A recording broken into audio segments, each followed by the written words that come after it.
caves. The beauty of Planetside 1. But wait, there's way more. Just hop into your mosquito and explore the world of Planetside 1.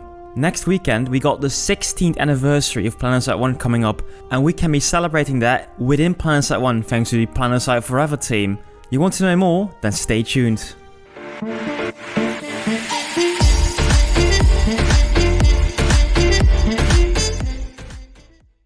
Good day ladies and gentlemen, welcome back to the channel.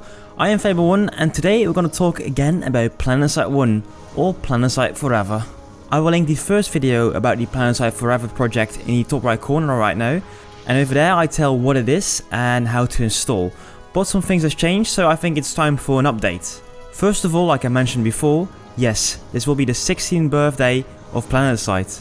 In 2003 it all started with Planetside 1, but still nowadays we see the influence of Planetside 1 in the gameplay elements of Planetside 2. Moreover, there are even features in Planetside 1 that Planetside 2 does not even have at all. However, that it is not there yet doesn't mean it won't come in the future. One of the examples of that are the caves in Planetside 1. The caves are not really a part of Planetside 2.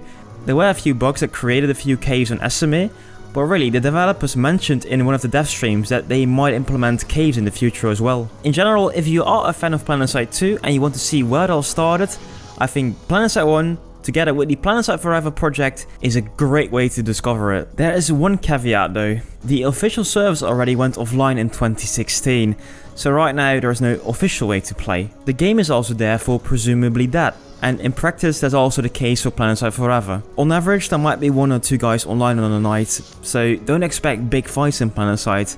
And I think that's one of the big problems, because Planetside has always been about big battles, and right now we don't really have them. To create these fights though, there's an active Discord that puts people together that want to play, and also of course they create events from time to time. Previous year, on the 15th anniversary of Planetside, there were give or take 70 people around to have a fight on the original Planetside. This year the game has made a lot of progress development wise, so you might expect some more people to play with this year. The Planetside Forever servers are online during the whole year, but during these events, and that this year will happen on the 18th and 19th of May, so coming Saturday and coming Sunday, and well, during these days you will probably have the most fun on Planetside 1. I do have to mention a few things though. In my previous video I was completely just running around because I did not know what to do.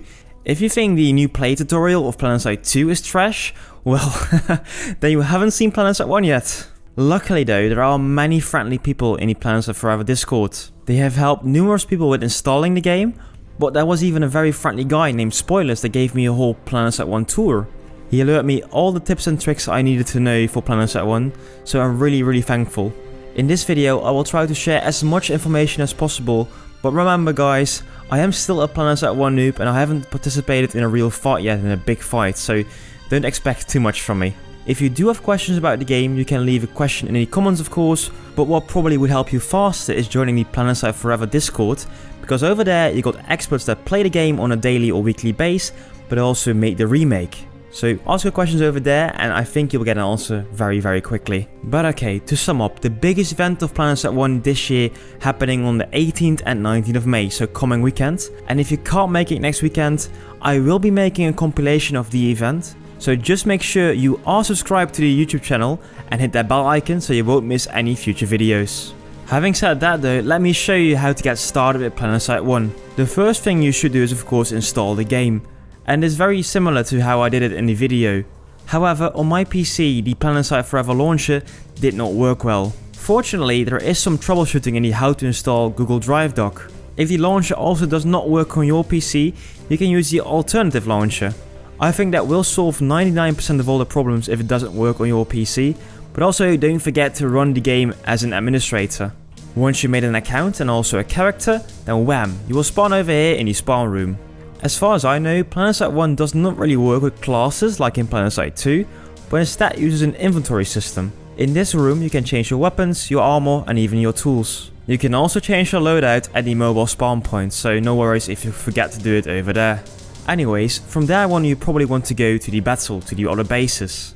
To do that, you type in /suicide in the chat box and then you can go to the map.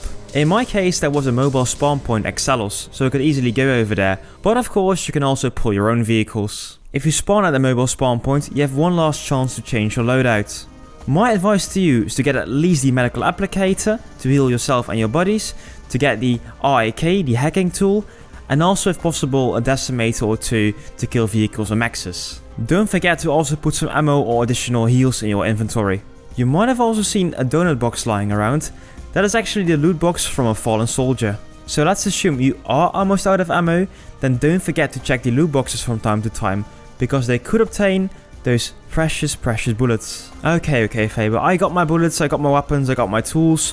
What's next? What is the objective? What are we fighting for? Like in Planetside 2, you are fighting for the control over a base or multiple bases. Inside the bases, there is a control point you need to hack, and if you keep it hacked for a longer time, you might be able to take it over. However, of course your enemies will see this, so they will try to defend the base by re-hacking the terminal. So basically that's what you're fighting for in Planetside 1. How the bases work though is really different from Planetside 2. Whereas Planetside 2 has big holes in the wall that should function as a doorway, Planetside 1 has really functioning doors. If your faction owns the base, the doors will automatically open. If you do not own the base, you first need to hack the doors. To hack the doors, you need to use your RAK tool. Without that tool, you won't be coming in. Do remember though, hacking the doors will take you a few seconds, so you will be vulnerable for a short time. So it might be wise to play together with a few friends. There are though some more things you can hack. For example, the vehicle terminal. If you have hacked an enemy vehicle terminal, you can pull out one vehicle, and then if you go back to the terminal, you need to hack it again if you want to get another vehicle as well. If I'm right, there is only one terminal, and that is for both airplanes as well as ground vehicles. There are many vehicles in the game, so I would say just try them out a few times.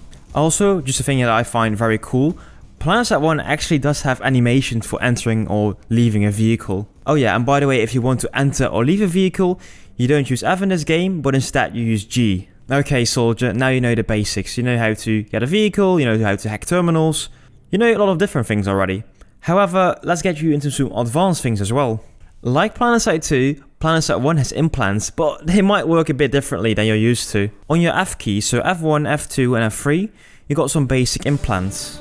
Especially F2 is in my opinion a very useful tool, because F2 makes sure you can sprint in the game. What might also be helpful is the F3 key, because that will make sure you have like an infrared vision, so if you are looking for cloaked enemies you might find them a bit easier. I do have to warn you though that using one of these implants does cost energy. Under the health bar on your HUD you might see the energy bar as well. You start with 100 energy, and when you start using implants it will trickle down slowly, and if you stop using an implant it will replenish again. One other cool thing I want to share with you guys is the way to get to the caves. If you type in /zone_C2 on the chat bar, you're able to go to the caves and explore them for yourselves. Keep in mind though that the caves are really work in progress right now, and many things, like for example the zip lines you see, the green things, are not working right now. Unfortunately there are many more things that are not working right now.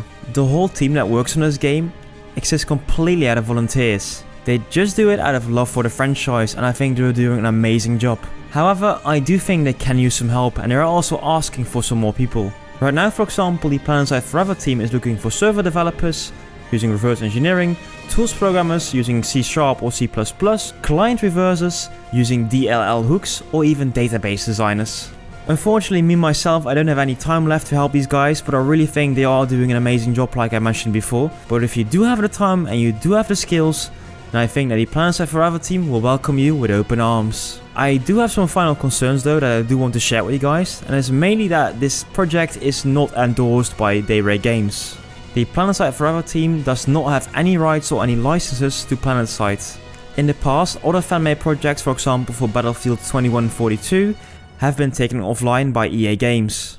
Daybreak Games probably does not want people to play Planetside 1 anymore and just play Planetside 2, because they are not making any money out of this. However, if in the future by any chance the rights to the Planetside franchise would go to another studio like maybe EA Games or Blizzard or whatever, well in that case it might be possible these studios say, guys, we don't like that you still run these servers over there for Planetside 1, please stop doing your activities or we will sue you.